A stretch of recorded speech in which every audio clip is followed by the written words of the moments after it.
오늘 본문은 시므이라는 사람을 또 언급하며 말하고 있습니다. 여러분, 시므이라는 인물을 기억하고 계십니까? 그는 다윗을 저주하였던 사람이었습니다. 그는 사울의 왕가 출신으로 충신들 중에서도 리더의 역할을 감당했었던 사람입니다. 그는 지금 위기의 상황에 놓여 있습니다. 바로 다윗의 군대가 승리하였기 때문입니다. 하지만 그는 생명의 위협 앞에서도 상당한 정치적인 감각을 발휘하고 있습니다. 16절과 17절 말씀을 보시면 그는 베냐민 사람 1000명과 더불어 다윗이 강을 건널 수 있도록 도움을 줍니다. 그리고 다윗 앞에 용서를 빌고 있습니다. 그러니까 그가 지금 다윗 앞에서 용서를 구하는데 한번 이 상황을 한번 그려 보십시오. 먼저 용서를 구한 것이 아니라 도움을 먼저 준 다음에 용서를 구하는데 그 용서를 구하는 상황도 그 뒤에 1000명이나 되는 군사와 함께 하고 있다는 것입니다. 그러니까 지금 시므이는 다윗에게 이런 것을 보여주는 것입니다. 내가 이 정도 되는 사람이다. 그래서 자기의 그런 어떠한 능력을 보여주면서 만약 다윗이 자기를 죽이려고 한다면 다윗 또한 상당한 손해를 입을 수 있다는 것을 지금 보여주는 것입니다. 그래서 다윗도 시므이를 용서해 주는 말을 하지만 그는 진정으로 용서하지는 않습니다. 왜냐하면 열왕기사 2장에 보면 다윗이 죽을 날이 임박할 때 솔로몬에게 명령을 하는 성경 말씀이 있습니다. 열왕기상 2장 8절과 9절을 보시면 바울임 베냐민 사람 게라의 아들 시므이가 너와 함께 있나니 그는 내가 마하나임으로 갈 때 악독한 말로 나를 저주하였느니라. 그러나 그가 요단에 내려와서 나를 영접함으로 내가 여호와를 두고 맹세하여 이르기를 내가 칼로 너를 죽이지 아니하리라 하였노라. 그러나 그를 무지한 자로 여기지 말지어다. 너는 지혜 있는 사람으로 그에게 행할 일을 알지니 그의 백발이 피 가운데 스올에 내려가게 하라. 라고 말합니다. 그러니까 시므이도 다윗 앞에 진실한 마음으로 용서를 구했던 것도 아니고 다윗도 지금 어쩔 수 없는 상황이다 보니 그냥 말로 시므이를 용서해 주었던 것입니다. 왜냐하면 만약에 시므이를 용서하지 않았다면 또다시 전쟁이 벌어져서 전쟁이 만약에 치르게 된다면 누가 죽겠습니까? 자신의 백성들이 죽지 않겠습니까? 그러다 보니 다윗은 생명을 중요하게 여겼기 때문에 시므이를 그 상황 속에서 용서해 주었던 것입니다. 그리고 오늘 또 본문을 보시면 24절에 무비보셋이라는 인물이 등장합니다. 사울의 손자입니다. 무비보셋이 다윗을 맞으러 나왔지만 처음에는 다윗이 무비보셋을 향하여 질책합니다. 왜냐하면 다윗이 압살롬으로 인해서 쫓겨갔을 때 이 무비보셋의 종이었던 시바가 무비보셋을 모함하였기 때문에 그렇습니다.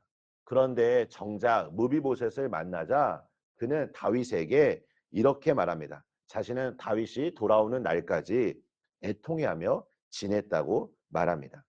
사랑하는 성도 여러분, 시바가 다윗에게 말했던 내용 그리고 무비보셋이 다윗에게 말한 내용 이 둘의 내용이 지금 다릅니다. 누구의 말을 믿어야 할까요? 물론 다윗이 누구의 말을 이것이 사실인지 그것을 분별해야 하는 상황에 놓여 있지만 한 가지 우리가 기억해야 할 것은 성경이 무엇이라 말하고 있는가? 성경이 어떻게 증언하고 있는가? 이것이 중요합니다. 24절 말씀을 보십시오. 사울의 손자 무비보셋이 내려와 왕을 맞으니 그는 왕이 떠난 날부터 평안히 돌아오는 날까지 그의 발을 맵시내지 아니하며 그의 수염을 깎지 아니하며 옷을 빨지 아니하였더라. 우리 사람들이 나 자신을 바라보는 생각들 또 평가들이 있을 것입니다. 사람들마다 각자 생각하는 것도 다를 것이고 그리고 그 사람에 대한 어떠한 판단도 다를 것이라 생각합니다. 그런데 우리가 제일 중요한 것이 무엇일까요? 성경이 나에 대해서 무엇이라 말할 것인가? 하나님이 나를 어떻게 바라보실까? 이것이 중요한 것이 아니겠습니까?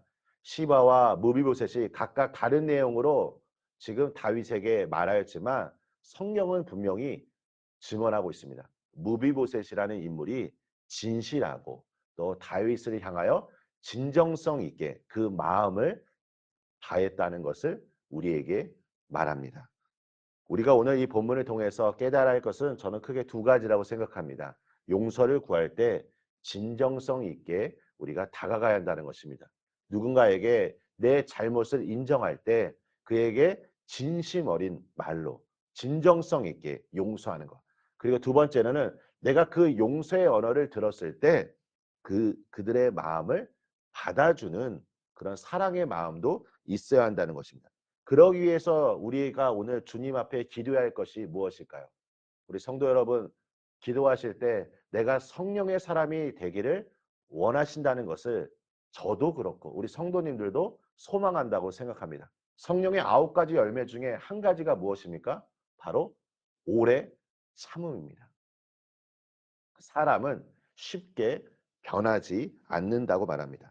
사람의 성품이 하루아침에 변하지 않기 때문에 우리에게 필요한 것은 무엇이냐면 바로 오래 참음입니다.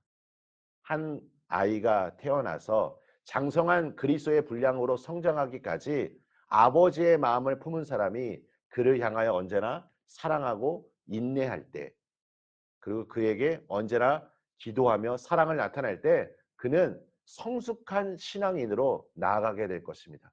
오늘 우리가 예수님을 먼저 믿은 자로서 혹시 미성숙한 사람이 내 주변에 있다면 오래 참음으로 인내하면서 그를 마음에 품어주고 그를 섬기며 그들을 위해 기도할 때 오늘 이 오래 참음의 성령의 열매가 우리 성도님들의 삶 가운데 이루어질 것입니다. 오늘 이 본문을 통해 내가 누군가에게 진실하게 다가가고 또 그들의 그 마음을 함께 품어주는 성숙한 신앙인으로 나아갈 수 있도록 오늘 기도하시길 바랍니다. 이 모든 것은 나의 힘으로 되는 것이 아닙니다. 오직 하늘로부터 임하는 주의 능력으로 우리 성도님들의 삶 속에 풍성한 성령의 열매가 충만하게 임하시길 예수님의 이름으로 축원합니다.